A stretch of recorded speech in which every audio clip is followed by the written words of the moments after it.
আচ্ছা, কি বলেছে দেখো। আমরা প্রথমে যে চ্যাপ্টারটা পড়ছি সেটা হচ্ছে গিয়ে প্রথম চ্যাপ্টারের নাম কি, জীবজগতের নিয়ন্ত্রণ ও সমন্বয়। নিয়ন্ত্রণ ও সমন্বয় কি বলছে, control and coordination of living organism. আমাদের এই যে জীবদেহ কি বলছে, পৃথিবীর পরিবেশ সর্বদা পরিবর্তনশীল। পরিবর্তনশীল কে বলো, পরিবর্তনশীল না? 2G 3G 4G 5G চলে আসে তো পৃথিবীতে পরিবর্তন হবে পরিবেশ।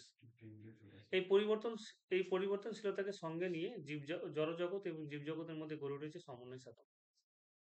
জড়জগৎ মানে কোনগুলো বলো তো? জড়জগৎ মানে কি গো? যেগুলো তো প্রাণ নেই, প্রাণের অস্তিত্ব নেই, সেগুলো জড়। আর যেগুলো প্রাণের অস্তিত্ব নেই সেগুলো জীব। বলছে পরিবেশে জীবজগতের স্থায়িত্বের জন্য উৎপত্তি বৃদ্ধি, বংশ বিস্তার, যে একটা জীবজগৎকে বেঁচে থাকার জন্য, জীবজগতের স্থায়িত্বের জন্য যা যা লাগবে সেটা হচ্ছে উৎপত্তি লাগবে, বৃদ্ধি লাগবে, বংশ বিস্তার করতে হবে, আত্মরক্ষা করতে হবে, পারস্পরিক একে অপরের উপর নির্ভরশীলতা প্রয়োজন হবে। একটা জীবদেহে অজৈব জৈব বস্তুর সমন্বয়ে গঠিত হয় বলে জড় বস্তু, অজৈব বস্তু আর জৈব বস্তু মানে বোঝে না। একটা জীবদেহ অজৈব এবং জৈব বস্তুর সমন্বয়ে গঠিত। আমাদের এই যে জীবদেহ যেটা আছে সেখানে দেখবে অনেক রকম প্রোটিন, লিপিড, ফ্যাট, তারপরে কোলেস্ট্রল থেকে শুরু করে কার্বন, হাইড্রোজেন, অক্সিজেন, বিভিন্ন রকম জিনিস আছে না? তাহলে এর মধ্যে কিছু অজৈব বস্তু আছে, কিছু জৈব বস্তু আছে। আমরা পড়বো জৈব যৌগ যখন পড়বো। হুম। তাহলে এখানে কি বলেছে যে জীবদেহ অজৈব জৈব বস্তুর সমন্বয়ে গঠিত। তা ছোট করলেও সব সমস্যা, আর বড় করলে বেশি বড় হয়ে যাচ্ছে, এরকমই থাকবে।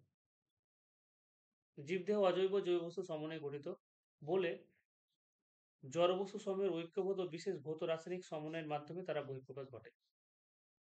জড়বস্তু সমূহের ঐক্যবোধ ও বিশেষ ভৌত রাসায়নিক একটা প্রক্রিয়া যার মাধ্যমে বহিঃপ্রকাশ ঘটে। উদ্দীপকের প্রভাবে উদ্দীপকের প্রভাবে সাড়া দেওয়া জীবদের ধর্ম, আর এই সাড়া দেওয়ার ক্ষমতাকে সংবেদনশীলতা বলে। তাহলে সংবেদনশীলতা মানে হচ্ছে গিয়ে সাড়া দেওয়ার যেটা ক্ষমতা সেটাকে আমরা সংবেদনশীলতা বলছি। যেসব পরিবর্তন শনাক্ত হয় এবং সাড়া দেওয়ার সাহায্যে যেসব যেসব পরিবর্তন শনাক্ত হয় এবং সাড়া দেওয়ার জন্য সাড়া দেওয়ার প্রদানে সাহায্য করে তাদেরকে আমরা উদ্দীপক বলবো। স্টিমুলি, ঠিক আছে, স্টিমুলি মানে হচ্ছে উদ্দীপক। যেসব পরিবর্তন শনাক্ত হয় এবং সাড়া প্রদানে সাহায্য করে তাদেরকে আমরা উদ্দীপক বলি। উদ্দীপক এক ধরনের শক্তি যা জীবজগতের বাইরের পরিবেশে উৎপন্ন হতে পারে অথবা জীব জীবদের অভ্যন্তরীণ একটা পরিবেশে উৎপন্ন হতে পারে। তবে উদ্দীপকের প্রভাবে জীবদেহ নিয়ন্ত্রণ অনুকূল অথবা প্রতিকূল হতে পারে। উদ্দীপক মানে কি বলতো, একটা লজ্জাপতি গাছে তুমি হাত দিলে তাহলে পাতাগুলো নবে হয়ে যায় না, নবে যায় না? এই জিনিসগুলো নেই, ঠিক আছে, এই জিনিসগুলো কেটে দিয়েছে, ওরা বাদ দিয়ে দিয়েছে, ঠিক আছে। তো এই জিনিসগুলো বাদ দিয়ে দিয়েছে, তো আমরা এখান থেকে চলে আসছি এখানে। এইটুকু দেখো তো, সংবেদনশীলতা বলতে কি বলছে, উদ্দীপক বলতে কি বলছে, এগুলো আছে কি বইয়ে? হুম। আচ্ছা চলো সংবেদনশীলতায় পড়ি তাহলে কি বলেছে। এখানে উদ্দীপকের ব্যাপারটা একটু বলেছে, যাই হোক আমি প্রথম দিন যেহেতু আছে তোমরা নতুন বই থেকে পড়বে, এখানে আমি বইটা করে নিয়েছি, তো এখান থেকে বেশিরভাগ উদ্ভিদ নির্দিষ্ট স্থানে মৃত্তিকার সঙ্গে আবদ্ধ থাকার জন্য বা অবস্থান পরিবর্তন করে না, প্রাণীদের মতো অবস্থান পরিবর্তন করে না। সেই জন্য এদের সাড়া দেওয়ার প্রবণতা কিন্তু একটু অন্য ধরনের। নির্দিষ্ট জায়গায় স্থির থাকে বলে কেবল অঙ্গ প্রত্যঙ্গ সঞ্চালন ঘটায়। উদ্ভিদের সঞ্চালন বলতে প্রধানত ধীর বৃদ্ধি চলন এবং রসস্ফীতি জনিত চলনকে বোঝায়। উদ্ভিদের দু ধরনের তোমার সঞ্চালন হয়, একটা ধীর বৃদ্ধিজ চলন, আস্তে আস্তে বৃদ্ধি পাচ্ছে, এবং রস স্ফীত জনিত চলন। রস স্ফীত মানে কি, কোনো জায়গায় রসের আধিক্য হচ্ছে, কোনো জায়গায় রসের কমে যাবে, ঠিক আছে। এই যে লজ্জাপতির গাছকে তুমি হাত দিচ্ছ না, ওই জায়গায় তখন কি হচ্ছে, রসের পরিমাণ কমে গেল। যেই রসের পরিমাণ কমে গেল সেটা কি হয়ে গেল, ডুবে গেল, এরকম হবে। এই যে দেখো, এছাড়া লজ্জাপতি বানচাল উদ্ভিদের ক্ষেত্রে সংবেদনশীল চলন দেখা যায়। তবে কিছু নিম্ন শ্রেণীর উদ্ভিদের মধ্যে গমন পরিলক্ষিত, যেগুলো নিম্ন শ্রেণীর উদ্ভিদ সেগুলো তো গমন পরিলক্ষিত। গমন মানে একটা জায়গা থেকে আরেকটা জায়গা যাবে ওরা, ঠিক আছে, মানুষের মতো। যেমন ক্ল্যামাইডোমোনাস, ভলভক্স, ডায়াটম ইত্যাদি, এগুলো দেখবে। তাহলে চলে এসে সংবেদনশীলতা বলতে কি বোঝে দেখো, যে উদ্দীপকের প্রভাবে জীবের সাড়া প্রদানের ক্ষমতাকে আমরা সংবেদনশীলতা বলবো। তাহলে কিছুই না, বাইরে থেকে হতে পারে, ভিতর থেকে হতে পারে, উদ্দীপক লাগবে। উদ্দীপকের প্রভাবে জীবদের সাড়া প্রদান, জীবদেহটা কি করবে, সাড়া প্রদান করবে। তোমাকে একটা চর মারলাম, তুমি বিপক্ষে একটু দেখলে যে কে মারলো আমাকে, না মারলেও দেখলে। এই যে উদ্দীপক, স্টিমুল করলাম তোমাকে, উদ্দীপকের জীবদের সাড়া দেওয়ার, তোমাকে এবার সাড়া দেবে, সাড়া দেওয়ার যে প্রবণতা সেটাকে আমরা সংবেদনশীলতা বলছি। উদ্দীপক কি, যে বাহ্যিক বা অভ্যন্তরীণ নির্দিষ্ট ব্যবস্থানের মাধ্যমে জীবদেহে গৃহীত হয়। যে বাহ্যিক বা অভ্যন্তরীণ শক্তি, একটা বাহ্যিক বা অভ্যন্তরীণ, বাহ্যিক বাইরে থেকে আসতে পারে, ভেতর থেকে হতে পারে। বাহ্যিক বা অভ্যন্তরীণ শক্তি নির্দিষ্ট ব্যবস্থাপনার মাধ্যমে জীব দেহে গৃহীত হয় এবং জীবের মধ্যে নির্দিষ্ট সাড়া বা রেসপন্স তৈরি হয়, তাকে উদ্দীপক বা স্টিমুলাস বলে। তাপ, আলো, শব্দ ইত্যাদি হলো বাহ্যিক, হরমোন হলো অভ্যন্তরীণ উদ্দীপক। হরমোন হলো তোমার অভ্যন্তরীণ একটা উদ্দীপক। রাগের সময় এক ধরনের হরমোন বের হয়, তখন রাগের সময়, ঠিক আছে, চোখ দিয়ে জল পড়ছে, কেউ না কেউ দায়ী আছে, কোন একটা আভ্যন্তরীণ একটা উদ্দীপক দায়ী আছে। তারপর শব্দগুলো কি, এগুলো হচ্ছে বাহ্যিক উদ্দীপক, ঠিক আছে। চলো চ্যাম্পিয়ন্স, এরপরে কি বলেছে, চলন গমন আছে গো বই তোমাদের, না এটাও কেটে দিয়েছে? আচ্ছা বেশ, তাহলে খুব ভালো। আমি একবার ডিরেক্টলি সংজ্ঞাতে আসবো না, ঠিক আছে, আমি সংজ্ঞাতে আসছি না, আমি একবারে পার্থক্যতে চলে আসছি। দেখো কি বলেছে, এরকম মনে হতে পারে, দেখো চলন মানে কি, জীবের এই কথা নয়, জীব এক স্থানে আবদ্ধ থাকে অথবা স্থানান্তরের সময় চলন পরিদর্শন হয়। শোনো, কিছু কিছু আমরা উদ্ভিদ করলাম না, কিছু কিছু উদ্ভিদ কি হচ্ছে বলতো, একটা জায়গা থেকে আরেকটা জায়গায় যেতে পারে। তাহলে জীব দুভাগে ভাগ করেছে স্যার, উদ্দীপককে আবার দুভাগে ভাগ করেছে। তোমাদের বইয়ে তো ঠিক আছে, ওগুলো পড়ে নেবে পর। আচ্ছা কি বলেছে, চলন কি বলেছে দেখো, জীব এক স্থানে আবদ্ধ থেকে অথবা স্থানান্তরের সময় চলন প্রদর্শন করতে পারে, ঠিক আছে। চলন মানে কি বলেছে, জীব নির্দিষ্ট স্থানে স্থির থাকে বা থেকে, অর্থাৎ স্থানান্তরে না গিয়ে স্বতঃস্ফূর্ত ভাবে বা উদ্দীপকের প্রভাবে অঙ্গ প্রত্যঙ্গ সঞ্চালন করতে পারে, তাকে চলন বলে। অঙ্গ প্রত্যঙ্গ সঞ্চালন করতে পারবে, একটা জায়গা থেকে যাবে না, ঠিক আছে। কিছু কিছু উদ্ভিদ আবার কি হতে পারে, যেতে পারে একটা জায়গা থেকে আরেকটা জায়গা, তাদের ক্ষেত্রে কিছু চলন সম্ভব, তাদেরকে চলন গমন দুটো একসাথে সম্ভব। আর গমন মানে কি, যে প্রকার স্বেচ্ছায় বা উদ্দীপকের ভাবে অঙ্গ প্রত্যঙ্গ সঞ্চালন দ্বারা সামগ্রিকভাবে স্থান পরিবর্তন করে, তাকে আমরা গমন বলি। যেমন একটা তুমি যদি গাছকে নিয়ে আসো, ঠিক আছে, একটা গাছকে নিয়ে এলে সেটাকে তুমি কিছুদিন একটা জানলার পাশে রেখে দিলে, দেখবে গাছের যেটা বিটপ অংশ সেটা অটোমেটিক কিছু লাইটের দিকে চলে যাচ্ছে, ঠিক আছে। এটা হচ্ছে চলন এক ধরনের, ঠিক আছে। জীব এক স্থান থেকে আবদ্ধ থেকে অথবা স্থানান্তরের সময় চলন প্রদর্শন করে। গমনের ক্ষেত্রে জীবের অবশ্যই করতে হবে, স্থানান্তর সম্পন্ন করতে হবে, একটা জায়গা থেকে আরেকটা জায়গায় ওকে যেতে হবে গমন হতে গেলে। চলন প্রধানত কি বলেছে দেখো, উদ্ভিদের সম্পূর্ণ ব্যতিক্রম কিছু নিম্নশ্রেণীর উদ্ভিদ, যেমন হচ্ছে এককোষী শৈবাল সমূহ, যেমন হচ্ছে ক্ল্যামাইডোনাস ভলভাক্স, এদের গমন দেখা যায়। চলন এবং গমন, চলন এবং উভয় জৈবনিক প্রক্রিয়ায় প্রাণীদের ক্ষেত্রে লক্ষ্য করা যায়। চলন এবং গমন কাজে দেখা যায় প্রাণীদের ক্ষেত্রে। ব্যতিক্রম কিছু আছে, ব্যতিক্রম নিম্নলিখিত কিছু অমেরুদণ্ডী প্রাণী আছে, যেমন স্পঞ্জ, সাগর পশম, এরাও গমনে সক্ষম। চলন হলেই যে গমন হবে এরকম কোনো নিশ্চয়তা নাই। চলন হলে যে গমন হবে, আরে গমন মানে তো স্থান পরিবর্তন। তোমার গাছের যে তোমার ভ্রূণমূল গুলো আছে, মেইন মূলটা কি করছে, জলের জন্য কোথায় যায় বলতো, নিচের দিকে চলে যায় না, অটোমেটিক যায়, যেদিকে জল আছে সেদিকে যাবে। কিন্তু গমনের সময় তোমার অবশ্যই চলন হবে। তুমি হাঁটছো, তুমি হাত পাও নাড়াচ্ছ, ঠিক আছে, কোনো একটা জায়গায় ছাঁকা লাগবে, তুমি হাতটাকে সরিয়ে নিচ্ছ, তাহলে গমন হলে তোমার চলন অবশ্যই হবে। এই হচ্ছে কি ব্যাপার। এবার এখানে কিছু কিছু জিনিস আছে, ইম্পর্টেন্ট জিনিস, সেগুলো কিন্তু আমাকে পড়তে হবে। দেখো অনেক ছোট ছোট জিনিস, বাইরে যেতে অনেক জিনিস আছে ছোট ছোট। কি বলেছে যে এছাড়াও এক কোষে কিছু উদ্ভিদ আছে, যেমন কোষের প্রোটোপ্লাজমের বাহ্যিক উদ্দীপক ছাড়া রোটেশন বা গতি, যেমন যে পাতা সোলার পাতা, এগুলো বুঝতে পারলে না, দেখো এখানে রোটেশন আগে বোঝো। রোটেশন কি বলেছে, যে পরিণত উদ্ভিদ কোষের অভ্যন্তরস্থ, পরিণত উদ্ভিদ কোষ, আমরা জানি প্রোটোপ্লাজম কোথায় আছে গো, একটা কোষ আছে তাই না, কোষের ভেতর, কোষের ভেতরে প্রথমে তো কি থাকে, একটা প্রোটোপ্লাজম থাকবে, তার মধ্যে গলগি বডি, মাইটোকন্ড্রিয়া, আবিজাবি সমস্ত একটা ভেসে থাকে। তাহলে আমাকে কি বলেছে, পরিণত উদ্ভিদ কোষের অভ্যন্তরে একটি বৃহৎ কোষ গহ্বরকে কেন্দ্র করে সমগ্র প্রোটোপ্লাজমের যেটা আবর্তন, সেটাকে আমরা কি বলবো, রোটেশন বলবো। তাহলে একটা কোষের ভিতরে প্রোটোপ্লাজমের যেটা আবর্তন, সেটাকে আমরা কি বলবো, রোটেশন বলবো, ঠিক আছে। সার্কুলেশন কি বলেছে দেখো, কিছু কিছু উদ্ভিদ কোষের অভ্যন্তরস্থ ক্ষুদ্র ক্ষুদ্র কোষ গহ্বরে প্রত্যেকটি কেন্দ্র করে প্রোটোপ্লাজমের আবর্তন।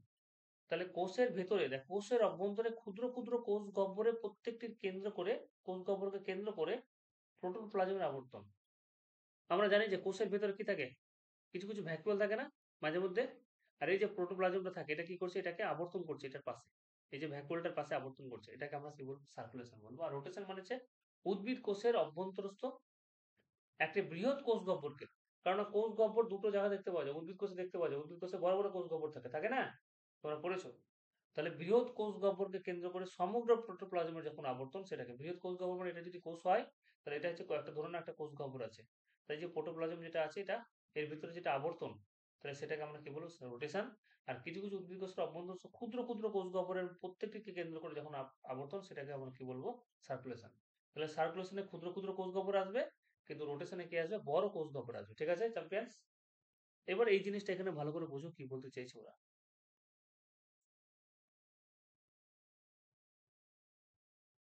কি বলেছে? এককোষী উদ্ভিদ কিংবা এককোষী উদ্ভিদ এছাড়াও এককোষী উদ্ভিদ কিংবা উদ্ভিদ কোষের প্রোটোপ্লাজম অবস্থিত প্রোটোপ্লাজমের বহিস্থ উদ্দীপক ছাড়া রোটেশন বা প্রবাহ গতি, যেমন হচ্ছে পাতা শ্যাওলার পাতার কোষ, সার্কুলেশন বা আবর্তন গতি দেখা যায় কুমড়ো গাছের কাণ্ডের রোমে দেখা যায়। তাহলে আমাকে যদি বলে রোটেশন দেখতে পাওয়া যায় কোথায়? পাতা শ্যাওলার পাতার কোষে। ঠিক আছে? আর সার্কুলেশন দেখতে পাওয়া যায় মানে কোথায়? সেটা হচ্ছে গিয়ে তোমার কুমড়ো গাছের কাণ্ডের রোম। দেখবে কুমড়ো গাছের কাণ্ডের রোম প্যাঁচে গেছে না?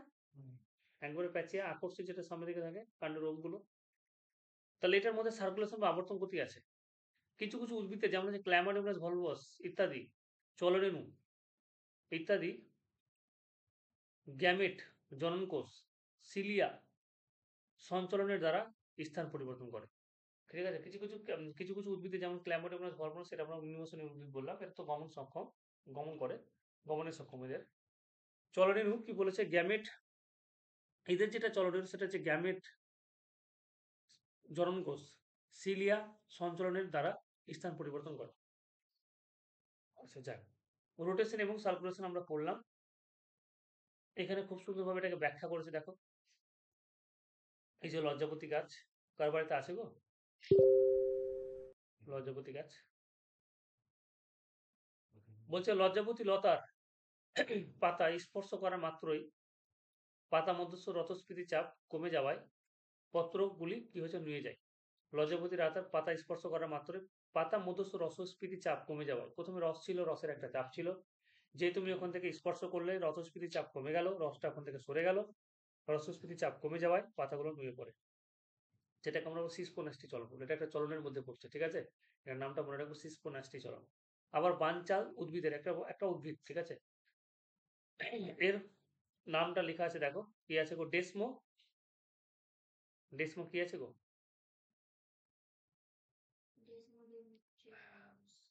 ডেসমো ডিমোগ্রিয়ান্স।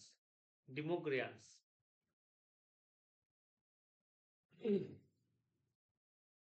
ডিমোজাইরান্স বলতে পারো, একসাথে নেই। ডিমজাইরান্স। আচ্ছা, এর একটা নাম আছে, তোমার বিজ্ঞানসম্মত নাম লেখা আছে। পরিণত কোষের রসস্ফীতির হ্রাস, বলছে কোষের রসস্ফীতির হ্রাস ও বৃদ্ধির ফলে বানচাল উদ্ভিদের তিনটি অনুফলক দুই পাশে অনুফলকের দুই পাশের অনুফলক দুটি পর্যায়ক্রমে ওঠানামা করতে থাকে, যেটা এই দুটো রসস্ফীতি চাপের জন্য ওঠানামা করতে থাকে বানচাল উদ্ভিদের ক্ষেত্রে। রসের স্ফীতি চাপ মানে চাপ কোনো জায়গায় বেশি, কোনো জায়গায় চাপ কম, এই রসস্ফীতি চাপের জন্য এটা কিন্তু ওঠানামা করে। বলছে একে প্রকরণ চলন বলে, মুভমেন্ট অফ ভ্যারিয়েশন বলে প্রকরণ চলন। তার কি প্রকরণ চলনের উদাহরণ দাও, তাহলে এখান থেকে বলতে পারবে। এবার আচার্য জগদীশ চন্দ্র বসু উদ্ভিদের সংবেদনশীলতা সংক্রান্ত আবিষ্কার, এটা তোমরা পড়বে এখান থেকে। কিভাবে আমরা প্রমাণ করেছিল, কোন কোন যন্ত্রের মাধ্যমে, সেটা আমি বলে দিচ্ছি। একটা হচ্ছে রেসোন্যান্ট রেকর্ডার, ইলেকট্রিক প্রব, আর ক্রেস্কোগ্রাফ। ক্রেস্কোগ্রাফটা বেশি আছে। ঠিক আছে? ক্রেস্কোগ্রাফ প্রভৃতির সাহায্যে কি করেছে? উদ্দীপক প্রেরণ করে প্রতিক্রিয়া দেখানো হয়। তিনি লজ্জাপতি এবং বানচাল উদ্ভিদের মধ্যে বৈদ্যুতিক উদ্দীপনা, ইলেকট্রিক স্টিমুলেশন পাঠিয়ে উদ্দীপনা উদ্ভিদের কাণ্ডের মধ্যে দিয়ে পাতায় পৌঁছে পাতাকে নুয়ে দিচ্ছে। ঠিক আছে? এটা এক্সপেরিমেন্ট করে দেখিয়েছিল যে গাছেরও প্রাণ আছে। পড়ে নিবে এটা এখান থেকে। এবার আমরা চলে আসবো চলনে। উদ্ভিদ চলনের প্রকারভেদ। ঠিক আছে? তাহলে প্রথমে চলনকে কয় ভাগে ভাগ করেছে? একটা হচ্ছে ট্যাকটিক চলন বা আবিষ্ট চলন। আবিষ্ট, দেখো ট্যাকটিক চলন বা আবিষ্ট, আবেশে যাচ্ছে। ঠিক আছে? ট্রপিক বা দিল্লিতন, মানে কোনো দিকে যাচ্ছে। আর ন্যাস্টিক বা ব্যাপ্তি চলন। ঠিক আছে? তিনটে চলন আমরা আলোচনা করব। চ্যাম্পিয়ন্স, হাউ আর দ্য জোস? এখানে সুবিধা আমাকে, মানে বায়োলজি পড়াতে খুব সুবিধা, এই যে বলে দিলাম। ফিজিক্সের মধ্যে কোনো রকম কত বোঝানোর ব্যাপার নেই, শুধু বললেই বুঝতে পেরেছি। ট্যাকটিক চলন কি বলেছে দেখো, এটা নিজে দেখে বুঝতে পারবে। দেখো, আলো তাপমাত্রা তোমার 70% তোমার নিজেই বুঝতে পারবে, 30% তোমার বুঝতে অসুবিধা হবে। আলো, তাপমাত্রা, রাসায়নিক পদার্থ, বিদ্যুৎ, বিদ্যুৎ শক্তি প্রভৃতি বহিস্থ উদ্দীপকের প্রভাবে উদ্ভিদের হতে পারে কিংবা উদ্ভিদ অঙ্গের পরিবর্তনকে আমরা ট্যাকটিক চলন বা আবিষ্ট চলন বলবো। তাহলে এই সমস্ত জিনিসের দিকে যদি কোনো একটা পুরো উদ্ভিদের কোনো অঙ্গের যদি স্থান পরিবর্তন হয়, তাহলে সেটাকে আমরা বললাম ট্যাকটিক চলন। ফটো মানে কি? এবার ট্যাকটিক চলনের মধ্যে চলে আসে। দেখো, ফটো মানে কি? লাইট। ঠিক আছে? তাহলে আলোর দিকে যদি ছোটে, তাহলে সেটাকে কি বলবো? আলোক অভিমুখী চলন বা ফটোট্যাকটিক চলন বলবো। যেমন কতিপয় শৈবাল, ক্লাইমাইড, হোমোনাস, ভলভক্স। ঠিক আছে? এগুলো কিছু কম কতিপয় শৈবাল আছে। আচ্ছা, কেমো মানে কি? দেখো, কেমো মানে কি? কেমিক্যাল। কেমো কেমোট্যাকটিক চলন বলেছে। কেমোট্যাকটিক মানে হচ্ছে মসের শুক্রাণু শুক্রজের প্রভাবে এবং ফান্ডের শুক্রাণু ম্যালিক অ্যাসিডের প্রভাবে ডিম্বাণুর দিকে অগ্রসর হয়। জানো তো? শুক্রাণু ডিম্বাণুর দিকে অগ্রসর হয়। এই যে শুক্রাণু হচ্ছে একটা কেমিক্যাল। ঠিক আছে? কেমিক্যালের মধ্যে আমরা এটাকে নিয়ে আসতে পারবো শুক্রাণু এবং ডিম্বাণুর। এই যে শুক্রজের প্রভাবে, শুক্রাণুটা কোন দিকে যাচ্ছে? শুক্রাণুটা শুক্রজের প্রভাবে, আর ফান্ডের শুক্রাণু ম্যালিক অ্যাসিডের প্রভাবে ডিম্বাণুর দিকে যেটা অগ্রসর হচ্ছে, এটাকে আমরা কি বলবো? কেমোট্যাকটিক চলন বলবো। অবশ্যই মনে রাখবে। তারপরে কি বলেছে দেখো, ট্রপিক বা দিক নির্ণীত চলন। ঠিক আছে? ট্রপিক আমাদের ট্যাকটিক চলন হয়ে গেল। ট্যাকটিক চলনের মধ্যে আমরা কি কি পড়লাম? কেমোট্যাকটিক পড়লাম, ফটোট্যাকটিক পড়লাম, তাই না? এই ট্যাকটিক চলনে কি কি পড়েছি? তাপমাত্রার দিকে এগোতে পারে, রাসায়নিক পদার্থ থাকতে পারে, বিদ্যুৎ থাকতে পারে, আলো থাকতে পারে। এগুলো আলো থাকলে সেটাকে ফটোট্যাকটিক বলবো, কেমিক্যাল থাকলে সেটাকে কেমোট্যাকটিক বলবো। ঠিক আছে? এবার চলে এসো ট্রপিক। ট্রপিক বা দিক নির্ণীত চলন কি বলেছে? উদ্দীপক যেদিকে আছে তার উৎসের দিকে যখন যাবে, কোন দিকে উদ্দীপকটা আছে তার উৎসের দিকে উদ্দীপকের গতিপথ। উদ্দীপক মানে যে কোনো কিছু হতে পারে। যেমন এখানে বলেছে দেখো, পাতা শ্যাওলা গাছের মানে গাছের পাতার কোষে এবং কুমড়োর কাণ্ডের রোমের কোষে স্বতঃস্ফূর্ত প্রোটোপ্লাজমিক চলন দেখা যায়। এটা না। দেখো, তিন প্রকার। একটা ফটোট্যাপিক। ঠিক আছে? ফটো মানে এখানেও লাইট হতে পারে। হাইড্রো মানে কি হতে পারে বলো? জল। আর জিও মানে কি? অভিকর্ষের ত্বরণ। ঠিক আছে? তাহলে কি বলেছে? উদ্দীপকের উৎসের দিকে যখন চলন হবে, উদ্দীপকের উৎসের দিকে উদ্দীপকের গতিপথের দিকে উদ্ভিদ অঙ্গের চলনকে আমরা কি বলবো? ট্রপিক বা দিক নির্ণীত চলন বলবো। ঠিক আছে? উদ্দীপক যেদিকে আছে সেদিকে যদি ছোটাছুটি করে, তাহলে সেটাকে আমরা বলবো ট্রপিক বা দিক নির্ণীত চলন। ফটো তো আসবে। ফটোট্যাকটিক বা আলোকবৃত্তীয় চলন কি বলছে? উদ্ভিদ অঙ্গের চলন যখন আলোর উৎসের গতিপথ অনুসারে হয়, তখন তাকে আলোকবৃত্তীয় চলন বা ফটোট্যাকটিক চলন বলে। হয়ে গেল এটা। তারপরে চলে এসো, এই যে দেখবে, এটা এক্সপেরিমেন্ট আছে। একটা গাছকে এখানে রেখে দাও, দেখবে অটোমেটিক গাছের যে বিটপ অংশ, সামনের অংশটা, সেটা কি হচ্ছে? সূর্যের দিকে বেঁকে যাচ্ছে, তাই না চ্যাম্পিয়ন্স? বেশ। হাইড্রো মানে কি? যে হাইড্রো মানে জল। ঠিক আছে? যে উদ্ভিদ অঙ্গের চলন যখন জলের উৎসের গতিপথ অনুসারে হয়, তখন তাকে আমরা জলবৃত্তি চলন বলবো বা হাইড্রোটপিক চলন বলবো। যেমন এখানে একটা এক্সপেরিমেন্ট দেওয়া আছে তোমাদের, যে তোমরা এখানে কিছু ছোলার বীজ নিয়ে নিলে, এখানে কিছু ধরে নাও ভিজে কাঠের গুঁড়ো আছে। ভিজে কাঠের গুঁড়ো মানে এখানে কি আছে গো? জল আছে না?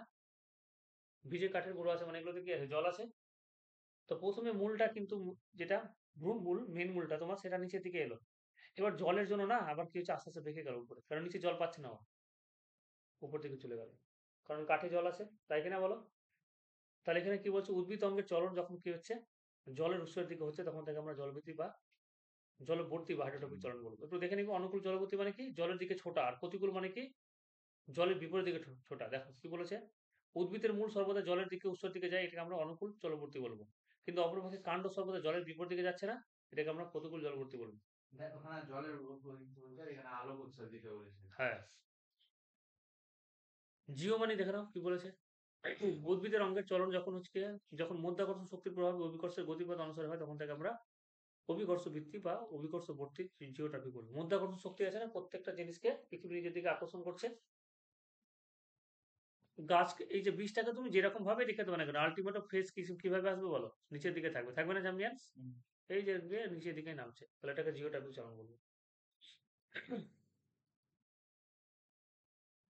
এই কারণে অনুকূল অভিকর্ষবর্তী, উদ্ভিদের মূল সবসময় অভিকর্ষের টানে পৃথিবীর ভরকেন্দ্রের দিকে যায়, এটাকে অনুকূল। আর কাণ্ড বিপরীত দিকে যায়, তাই না? এটাকে প্রতিকূল বলে। পার্শ্বীয় মূল অভিকেন্দ্রের সঙ্গে লম্বলম্বিভাবে বৃদ্ধি পায়, তাকে আমরা কি বলবো? পার্শ্বীয় তির্যক অভিকর্ষবর্তী বলবো। চলে এসে এবার ন্যাস্টিক চালন বা ব্যাপ্তি চালন।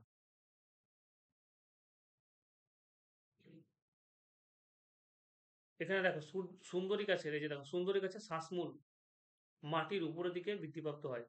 এই শ্বাসপ্রশ্বাসের চলন হচ্ছে প্রতিকূল অভিকর্ষবর্তী। এই অক্সিজেন নেওয়ার জন্য আবার কি হচ্ছে? শ্বাসমূল কার্বন ডাইঅক্সাইড নেওয়ার জন্য উপরে চলে যায়। পরাগ যোগের পর ডিম্বকের দিকে পরাগনালীর যেটা বৃদ্ধি সেটা হচ্ছে কেমোট্রপিক কেমিক্যাল হয়ে গেল না এটা। পরাগ যোগের পর ডিম্বকের দিকে পরাগনালীর যেটা বৃদ্ধি সেটা হচ্ছে কেমোট্রপিক চলনের একটা ঘটনা। ন্যাস্টিক বা ব্যাপ্তি চলন কি বলেছে দেখো। উদ্ভিদ অঙ্গের চলন যখন উদ্দীপকের গতিপথ অনুসারে নিয়ন্ত্রণ না হয়ে উদ্দীপকের তীব্রতার উপর নির্ভর করে। এখানে দেখো আমরা ট্রপিক চলন পড়লাম, এর আগে যে দুটো চলন পড়লাম, কি কি চলন পড়লাম গো? কি কি চলন পড়লাম বলো? একটা হচ্ছে কি তোমার ট্যাকটিক চলন বা আবিষ্ট চলন, একটা হচ্ছে ট্রপিক বা দিকনির্দেশ চলন। ট্যাকটিক চলনের মধ্যে ফটোট্যাকটিক ছিল, তাই কিনা বলো? কেমোট্যাকটিক ছিল, কেমিক্যালের দিকে যাওয়া, ঠিক আছে। কিন্তু আমরা যখন পড়লাম ট্রপিক চলন তখন তার মধ্যে ফটোট্যাকটিক ছিল, ফটোট্রপিক ছিল এবং হাইড্রোট্রপিক ছিল এবং জিওট্রপিক ছিল। কিন্তু ন্যাস্টিক বা বাপটিক চলন যেটা বলেছিলাম আমরা, সেটা তীব্রতার উপর নির্ভর করবে। উৎস কোন দিকে আছে সেটা না, তীব্রতা, ইন্টেন্সিটি যেটা বলবো, ঠিক আছে, তীব্রতাটা কোন দিকে আছে বেশি সেই দিকে। দেখো কি বলেছে। উদ্ভিদ অঙ্গের চলন যখন উদ্দীপকের গতিপথ অনুসারে নিয়ন্ত্রিত না হয়ে উদ্দীপকের তীব্রতার উপর নির্ভর করে তখন সেই চলনকে আমরা কি বলবো? ন্যাস্টিক আছে, ন্যাস্টিক বা ব্যাপ্তিক চলন বলবো। সূর্যমুখী দেখো, সূর্যমুখীর ফটো ন্যাস্টিক। খুব ভালো রোদ যদি হয় তাহলে কি হচ্ছে, পুরোটা ফুটে যাচ্ছে। ভালো রোদ নেই সেই জন্য অর্ধেকটা ফুটছে অর্ধেকটা ফুটছে না। এটা কি আলোর তীব্রতার উপর নির্ভর করছে না?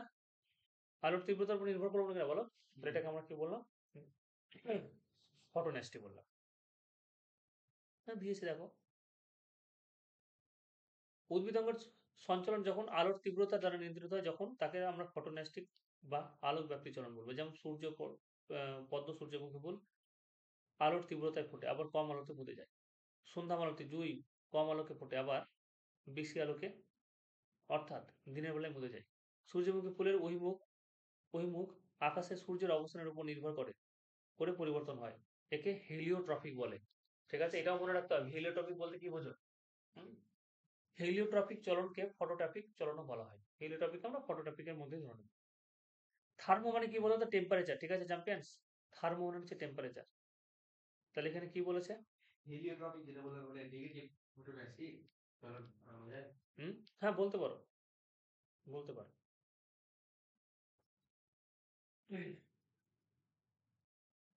থার্মোনাস্টিক বা তাপব্যাপী চলন কি বলেছে? উদ্ভিদ অঙ্গের সঞ্চালন বা চলন যখন উষ্ণতার তীব্রতা দ্বারা নিয়ন্ত্রিত হয়। উদ্ভিদ অঙ্গের সঞ্চালন বা চলন যখন উষ্ণতার তীব্রতা দ্বারা নিয়ন্ত্রিত হয়। তীব্রতা, শুধু উষ্ণতা আসবে না, উষ্ণতার তীব্রতা দ্বারা নির্ধারিত হবে। তখন তাকে আমরা থার্মোনাস্টিক বা তাপব্যাপী চলন বলবো। যেমন টিউলিপ ফুলের পাপড়ি অধিক তাপে খোলে আবার কম তাপে মুদে যায়। আমি একটা ফুলের গাছ নিয়ে এসেছি, এটা হচ্ছে 12 মাস ফুটবে। 12 মাসের হচ্ছে গিয়ে শিউলি ফুল, 12 মাস ফুটবে। আর একটা জুঁই ফুল নিয়েছে যেটা 12 মাস ফুটবে। ঠিক আছে, না না 12 মাস ফোটে না গো, সব ফুল 12 মাস ফোটে না। এখানে একটা শিউলি গাছ গিয়ে দেখিয়ে দাও এখন সেখানে। আচ্ছা, আর একটা নিয়েছে সেটা হচ্ছে বক ফুল। বক ফুল ভাজা খায় না? খেতে ভালো লাগে। চলো চ্যাম্পিয়ন্স, এরপরে দেখো কি বলেছে। আচ্ছা, তো এখানে কি বললো? যে উদ্ভিদ অঙ্গের চলন যখন আলো তাপ উভয়ের প্রভাবে ঘটে তখন তাকে দেখো নিক্টোন্যাস্টি চলন বলছে। আলোর প্রভাবে হচ্ছে এবং তাপের প্রভাব ঘটছে চলন যখন। যেমন তেঁতুল গাছে দিনের বেলায় ও আলো তাপের প্রভাবে খুলে যায়। তেঁতুল গাছের পাতা দিনের বেলায় আলো তাপের প্রভাবে খুলে যায়, রাত্রে আবার বেলা অন্ধকারে এবং কম তাপ কিছু মুদে যায়। সিসমোনাস্টিক বা কি বলেছে দেখো, স্পর্শ ব্যাপ্তি, স্পর্শ, ঘর্ষণ, আঘাত, বায়ুপ্রবাহ, উদ্দীপকের তীব্রতার প্রভাবে উদ্ভিদের অঙ্গের যে ন্যাস্টিক চলন হয় তাকে আমরা সিসমোনাস্টিক বা স্পর্শ ব্যাপ্তি চলন বলবো। যেমন লজ্জাবতী লতার পাতা স্পর্শ করা মাত্র পাতাগুলি নুয়ে পড়ে, কারণ পত্রগুলি উত্তেজিত হলে তাদের সেখানে স্ফীত বৃন্ত বা কি বলেছে পালভিনাস থেকে জল অন্য কোথাও চলে যায়। ঠিক আছে, এবং রসপশির চাপ কমে যায়, তাকে আমরা পত্র কি বলেছে, এবং ফলে পত্রগুলি নুয়ে পড়ে। আচ্ছা, তোমরা যেটা পড়ে আসবে সেটাই পর্যন্ত আমরা সবগুলো পড়ে নিলাম মোটামুটি। ঠিক আছে, একটা কেমোন্যাস্টি মানে হচ্ছে কেমিক্যালের দিকে ছুটবে।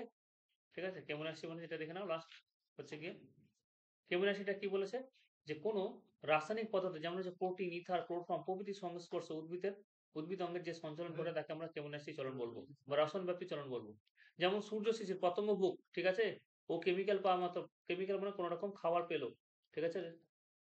তো উদ্ভিদের পাতার কর্চিকাগুলি পতঙ্গের বা প্রোটিনের, প্রোটিন হচ্ছে কেমিক্যালের মধ্যে পড়ছে, সংস্পর্শে আসার মাত্র বেঁকে যায় এবং পতঙ্গকে আবদ্ধ করে, ঠিক আছে? কিছু কিছু ফুল থাকবে দেখতে খুব সুন্দর ফুটে রয়েছে, আর ওর তার মধ্যে পতঙ্গ আসবে, পতঙ্গটাকে চুপ করে খেয়ে নিবে। হুম? তাহলে এখানে যেটা দেওয়া আছে, এটা টেবিলটা ভালো করে পড়বে, তাহলে তার মধ্যে সবকিছু কভার হয়ে গেছে। ট্যাকটিক, ট্রপিক এবং ন্যাস্টিক চলনের মধ্যে পার্থক্য। এরপর দিন ওটি পরে আসবো না, ওটি পরে আসবো। ঠিক আছে, না না এই পর্যন্ত পড়ে আসবে। এরপর দিন আমরা উদ্ভিদের দেহের বিভিন্ন হরমোন এবং মানুষ হরমোন যেগুলো আছে সেগুলো নিয়ে আলোচনা শুরু করব। হ্যাঁ, এটা পার্থক্য